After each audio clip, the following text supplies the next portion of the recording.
Welcome to एजुनाचल daily current affair series and today 6th of July। सबसे पहले हम बात करेंगे which country announce the intermediary guidelines and digital media ethics code and the options are France, China, India and Australia. The correct answer is India, option C. यहाँ पर आप देख सकते हैं कि इंडिया ने इंटरमीडिएरी गाइडलाइंस अभी अनाउंस की है डिजिटल मीडिया एथिक्स कोड को लेकर, और ये मई 2021 से एनफोर्स हो चुकी है। क्या इस रूल्स में कहा गया है? इन रूल्स के अकॉर्डिंग बताया गया है कि जो भी सोशल मीडिया इंटरमीडियरीज हैं, जैसे कि फेसबुक है, इंस्टाग्राम है, XYZ कोई भी सोशल मीडिया है, तो उनको अपनी कंप्लेंट्स की और उन कंप्लेंट्स पर लिए गए एक्शंस की मॉनिटरिंग की सारी डिटेल्स पब्लिश करनी पड़ेगी मंथली गवर्नमेंट के लिए। जैसे कि आप समझ सकते हैं, कई बार सोशल मीडिया पर इररेलेवेंट कंटेंट सर्कुलेट होता है, कई सारे अब्यूजिव रिपोर्ट्स भी होते हैं, तो इन सारे कंप्लेंट्स की एक रिपोर्ट पब्लिश की जानी चाहिए हर एक डिजिटल मीडिया सोशल मीडिया के द्वारा, और उनके खिलाफ क्या एक्शन लिए गए ये भी बताना होगा सरकार को। सबसे पहले फेसबुक ने अपनी पहली मंथली रिपोर्ट लॉन्च की है गवर्नमेंट के लिए मई 2021 में 15 मई को, राइट, और जून 15 तक के लिए, यानी 15 मई से 15 जून तक की रिपोर्ट अभी फेसबुक ने बताई है। इस रिपोर्ट के अकॉर्डिंग फेसबुक ने लगभग 30 मिलियन लोगों के खिलाफ एक्शन लिया है, यानी ऐसे कंटेंट के खिलाफ एक्शन लिया है जो कि लोगों के लिए सही नहीं था, किसी तरह से अब्यूसिव रहा हो या भड़काने वाला रहा हो। तो इस तरीके से आपको याद रखना है कि डिजिटल मीडिया एथिक्स कोड ये इंडिया द्वारा लॉन्च किया गया है।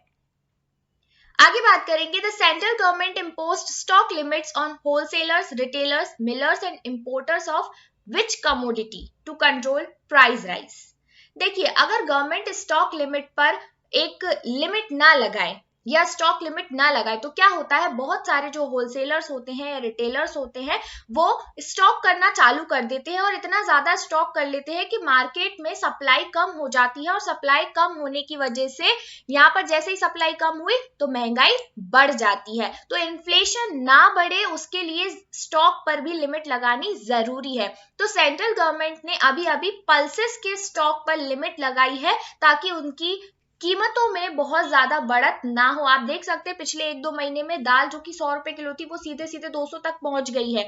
तो यहाँ पर ये इन्फ्लेशन ना हो, इसे कर्व करने के लिए गवर्नमेंट ऑफ इंडिया ने पल्सेस पर स्टॉक लिमिट लगा दी है, और ये जो ऑर्डर आया है ये stock limits and movement restrictions on specified food stuff amendment order 2021 के तहत किया गया है। सभी पल्सेस पर ये लिमिट लगाई है एक्सेप्ट मूंग दाल, राइट। तो मूंग वाली जो दाल होती है, आप पैकेट्स में भी खाते होंगे, इसको तली हुई आती है, राइट, बहुत टेस्टी होती है, उसको छोड़कर बाकी सारे पल्सेस पर ये लिमिट लगाई गई है अक्टूबर 31 तक। बिकॉज आप देख रहे हैं ये जो पैंडेमिक का दौर है ना, इस समय में बार बार लॉकडाउन की आशंका बनी रहती है, तो लोग क्या करते हैं कि स्टॉक करके रख लेते हैं ताकि जब लॉकडाउन लगेगा और सप्लाई कम हो जाएगी, मार्केट में आवक कम हो जाएगी, तो फिर वो मनचाहे दामों पर उसे बेचने लगते हैं, क्योंकि मोनोपोली हो जाती है ना। अगर आपके पास में 4 दुकानें और 4 में से किसी एक ने स्टॉक करके रख लिया, अब उन 3 दुकान पर अगर स्टॉक नहीं है तो चौथी दुकान क्या करेगी, अपने अकॉर्डिंग दाम बढ़ाकर चीज को बेचेगी, क्योंकि लोगों की मजबूरी है खरीदना,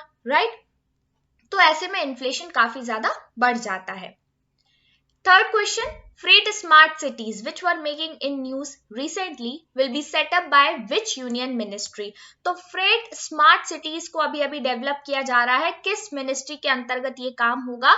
तो सही आंसर है option B, ministry of commerce and industries के अंतर्गत ये सारा काम होना है। अब आप सोचेंगे फ्रेट क्या है, तो फ्रेट में पहले भी हम डिस्कस कर चुके हैं कि अगर कोई पर्टिकुलर लोडिंग वाला सामान यहाँ से वहां भेजा जाता है तो उसे हम फ्रेट बोलते हैं। अब कुछ ऐसी सिटीज यहाँ पे डेवलप की जा रही है कॉमर्स मिनिस्ट्री के द्वारा जहां पे कोई भी रुकावट ना हो और फ्रेट के लिए सारे के सारे जो इंफ्रास्ट्रक्चर कंपोनेंट्स है वो एक जगह पर अवेलेबल हो जाए। यानी कुछ सिटीज को, कुछ एरियाज को चुना जाएगा और उन्हें उस तरीके से डेवलप किया जाएगा ताकि ट्रैफिक मैनेजमेंट प्रॉपर तरीके हो सके, वहां पर सर्वेलेंस सिस्टम अच्छा हो, मॉनिटरिंग सिस्टम अच्छा हो, और बाकी का जो भी इंफ्रास्ट्रक्चर है वो एक पर्टिकुलर जगह पर अवेलेबल हो ताकि कॉस्ट कटिंग हो सके। अगर दूर दूर इलाके में हम लोडिंग अनलोडिंग करते हैं तो कॉस्ट बहुत ज्यादा आ जाती है। तो फ्रेट स्मार्ट सिटीज जब बनेंगी तो बीच के जो बैरियर्स है वो खत्म हो जाएंगे, एक जगह पर वन स्टॉप सॉल्यूशन मिलने लगेगा और कॉस्ट कटिंग भी हो सकेगी।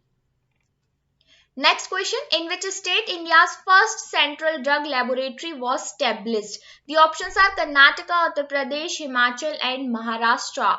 And the correct answer is option C, Himachal Pradesh में इंडिया की पहली सेंट्रल ड्रग लेबोरेटरी स्टैब्लिश की जा रही है. किसके लिए? For testing of immunobiologicals mean for human use, यानी कि कोई भी ऐसे वैक्सीन्स आते हैं, एंटीसेराज आते हैं, तो लगाने से पहले उसकी टेस्टिंग की जाती है. तो इस टेस्टिंग के लिए ही नेशनल यहाँ पर central drug laboratory Kasauli Himachal Pradesh में बनाई जा रही है. रिसेंटली गवर्नमेंट ने 2 लेबोरेटरीज का स्टार्टिंग की है, सेटअप किया है, जिनमें से एक है autonomous research institute national centre for sale science, ये पुणे में है, NCCS, और दूसरी है national institute of animal biotechnology Hyderabad, जिसे कि सेंट्रल ड्रग लेबोरेटरी की तरह डिजाइन किया गया है.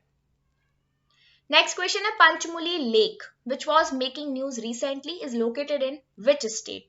पंचमुली लेक, अगर आपने नाम सुना हो तो ये गुजरात में है, और गुजरात में भी वहां पे है जिस जगह सरदार वल्लभ भाई पटेल की स्टैचू ऑफ यूनिटी बनाई गई है. इतनी ऊंची प्रतिमा जो कि बनाई गई है सरदार पटेल की, यहीं पर ये लेक है, पंचमुली लेक. अब देखिए, जब ये स्टैचू ऑफ यूनिटी है तो इसे देखने बहुत सारे टूरिस्ट यहाँ पे आते हैं. टूरिस्ट यहाँ पे आएंगे तो वो लेक में बोटिंग करेंगे, घूमेंगे.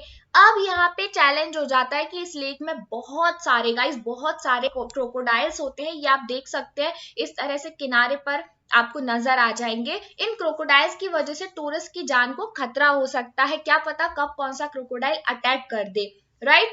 तो अभी अभी पंचमुली लेक इसलिए चर्चा में था कि इस लेक से 194 क्रोकोडाइल्स को रीलोकेट किया गया है, और लास्ट 2 इयर्स में कई सारे क्रोकोडाइल्स यहाँ पर थे, तो 194 क्रोकोडाइल को रीलोकेट किया गया पैसेंजर्स की या टूरिस्ट की सेफ्टी को ध्यान में रखते हुए, राइट? अब इससे पहले भी 2019-20 में भी 143 क्रोकोडाइल्स को रिलोकेट किया गया था, और 51 को अभी 2020-21 में किया गया है. तो टोटल 194 यहाँ पर आंकड़ा हो जाता है. याद रखिएगा, पंचमुली लेक गुजरात में है, और कहाँ पे? Kevadia island, Gujarat. Next year, who is said to become the second Indian-born woman to fly to space after Kalpana Chawla?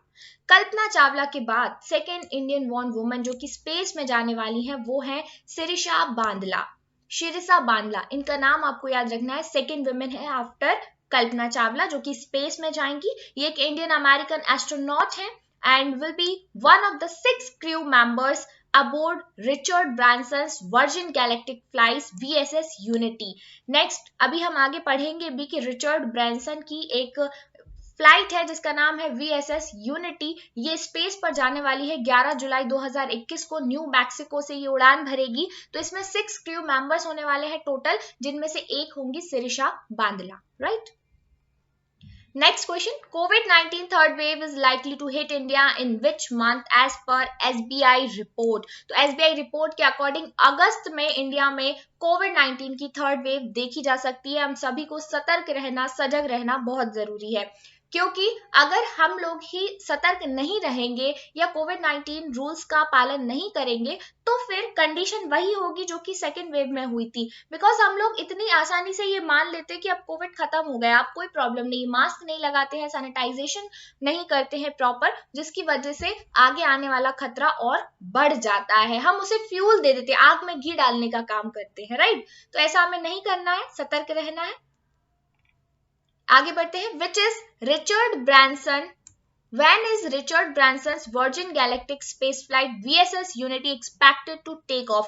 अभी हमने बात की थी 11 जुलाई को रिचर्ड ब्रांसन की जो वर्जिन गैलेक्टिक स्पेस फ्लाइट है जिसका नाम है VSS Unity, ये उड़ान भरेगी मैक्सिको से और इसमें 6 क्रू मेंबर्स होने वाले हैं, राइट? तो इसके जो पायलट्स होंगे वो होंगे डेव मैके एंड माइकल मसूकी.